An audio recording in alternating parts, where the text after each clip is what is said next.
गणेश दादा, गणेश दादा, गणेश दादा, गणेश दादा, 3 वर्ष थकीत ऊसाची बिले, 3 वर्ष थकीत ऊसाची बिले. शेतकऱ्यांचं ऊस बिल थकवणं हे पंढरपूर तालुक्यात काही नवं नाही. मात्र याच थकलेल्या ऊस बिलाच्या मागणीसाठी एक अनोखं आंदोलन आज भोसे या गावामध्ये पाहायला मिळालं. गेल्या 33 महिन्यांपासून कृषीराज ॲग्रो फूड या कारखान्यानं शेतकऱ्यांचं ऊस बिल थकवलेलं आहे. याच ऊस बिलाची मागणी करण्यासाठी शेतकऱ्यांनी आज कारखान्याचे मालक गणेश पाटील यांच्या निवासस्थानासमोरच आंदोलनाला सुरुवात केली आहे.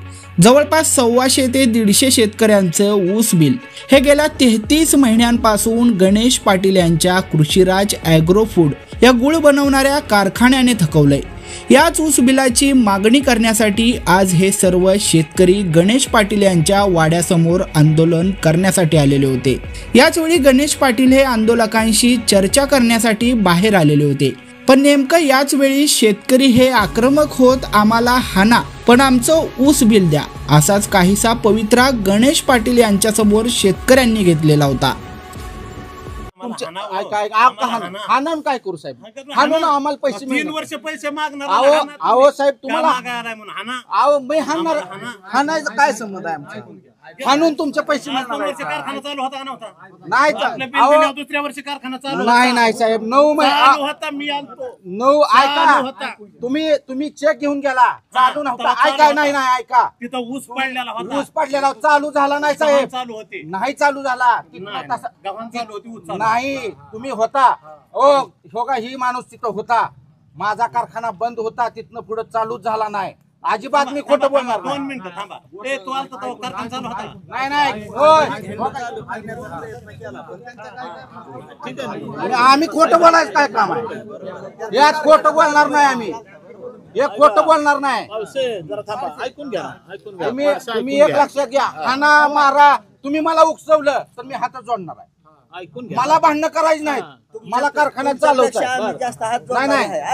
ऐका की मला कारखाना चालवायचा आहे. मला शेतकऱ्या दारात जायचा आहे. हे भांडण करून वाद करून मुद्दा मिटत नसतो. हा पैसे देण्याचा विषय मी ती द्यायला बांधिलाय. आता ह्यात तुम्हाला काय बोलायचं असलं तर तुम्ही बिंदास बोला. पण मी द्यायला बांधिलाय आणि मी ह्या 2 दिवसात त्याची पूर्तता करणार.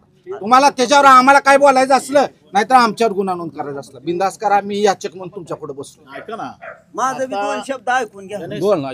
गणेश पाटील साहेबांनी एक भूमिका मांडली की बाबा मी कारखान्याच्या चेअरमन आज सगळे आंदोलक समोर असताना सुद्धा ते येऊन बसले. हा सुद्धा त्यांचा मोठ्या मनाचा दिलदारपणा आहे.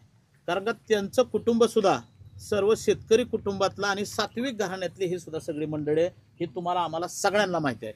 म्हणूनच पाटील साहेब गेले 3 वर्ष झालं हे शेतकरी सुद्धा त्यांचा कधी सुद्धा बांध तुमच्या विरोधात कधी सुटलेला नाही साहेब. आणि ऐका आता मला बोलू द्या कंटिन्यू.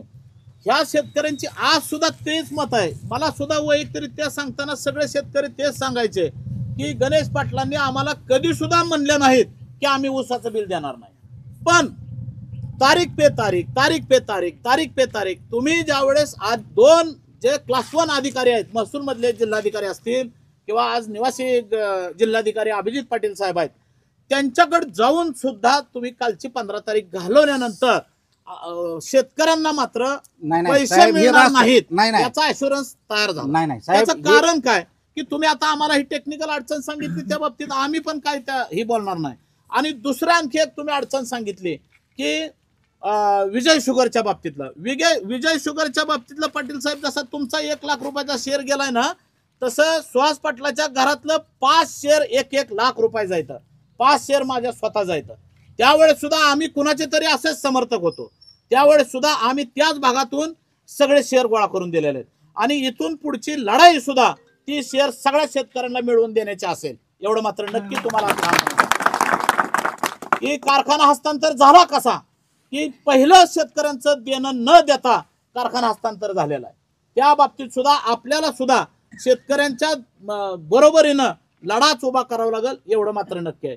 परंतु आज ज्या गणेश पाटील साहेबांनी ज्या अडचणी सांगितलेल्या त्या आम्हाला मान्य आहेत.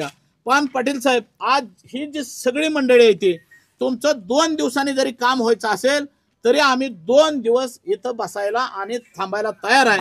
तुम्ही 2 दिवसांनी आम्हाला बिल दिलं तर चालतंय, आमच्या अजिबात ना नाही. आणि दुसरं असं की कुणी कुणाला तिथं गोंधळ घालणार आहे आणि हे करणार आहे असं अजिबात सुद्धा नाही. त्या बाबतीत हे पण शेतकरी कधीच म्हणलं नाही देणार. आम्हाला सुद्धा काही गावातनं काही चुकीच्या कुणाच्या तसे स्टेटमेंट आलेलं नाहीत. परंतु शेवटी कुंजीर साहेबांनी सांगितलं व परिस्थिती शांततेत सगळ्यांनी हाताळली पाहिजे, ही भूमिका तुमच्या आमची सगळ्यांचीच असणार आहे. म्हणून आमची एकच विनंती असेल की तुम्हाला आज सुद्धा 5 वाजेपर्यंत काही तोडगा काढता येतोय का बघा. 5 वाजता सुद्धा हे सगळे बांधव शेतकरी बांधव आपापले घरी जातील.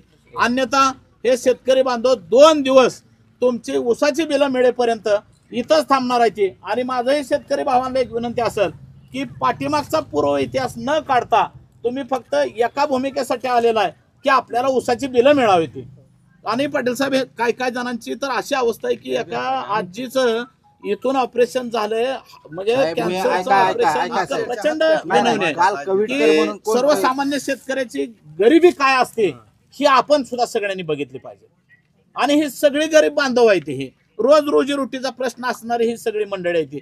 ह्यांचं दुखणं आणि ह्यांचा प्रश्न घेऊन तरी कोण कुठं मांडणार आहे. आज सगळ्या कारखानदारांनी हेच पद्धत लावली आपल्या सोलापूर जिल्ह्यातल्या. आज सोलापूर जिल्ह्यात RRCची कारवाई एप्रिलमध्ये करून सुद्धा आज 8 साखर कारखान्यांनी 42 कोटी 40 लाख रुपयाची बिलं अद्यापर्यंत दिलेली नाही. त्यामध्ये तुमच्यातला सहकार शिरोमणी आज 40 लाख रुपये पेंडिंग आहेत.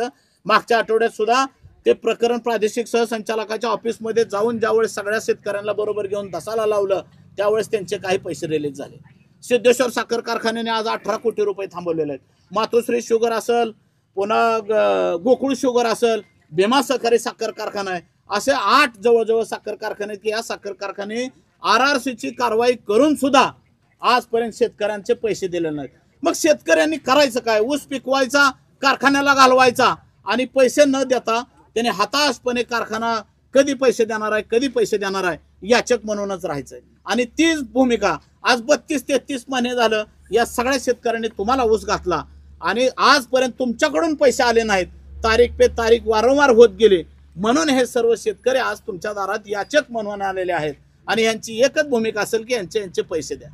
आणि जोपर्यंत यांचे आज पैसे झाले विड्रॉल खूप चांगलं होईल. उद्या झाले उद्या द्या, पण 2 दिवसात तरी अल्टिमेट यांना द्या. तोपर्यंत हे पैसे घेतल्याशिवाय पाटील साहेब हे जाणार नाही. एवढं मात्र काय अडचण नाही. मी बी बसतो तुमच्याबरोबर, काय अडचण